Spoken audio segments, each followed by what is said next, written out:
Alright, so we're going to start with the violet infusion.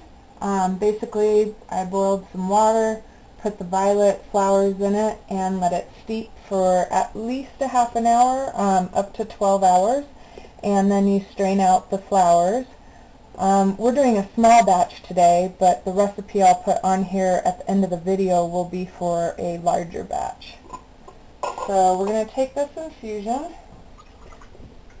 and it's kind of cool to watch when you put in the lemon juice. There'll be a color change from this blue color to kind of a purple. I don't know if you can see that on the video, but we're going to stir that in addition to our sugar. And we're going to go ahead and stir this until it comes up to a full rolling boil that you can't stir down. So this is now at a rolling boil that can't be stirred down. We're going to go ahead and add our pectin. It's best for the jellies to use the liquid pectin. It seems to work a little bit better than your powdered pectin.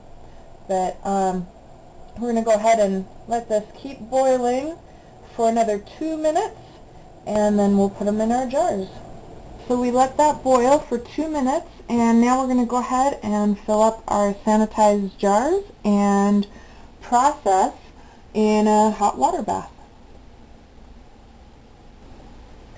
So usually when you're canning jellies or jams, we can just use a hot water bath, which is basically cooking our jars in some boiling water. There's also a couple of other different canning methods, such as steam canning and pressure canning, and it really just depends on what you're canning and the temperature that you need to get up to in your jars. The water bath method doesn't get very hot, and that's why you wouldn't want to use that for most vegetables, and especially not any meats.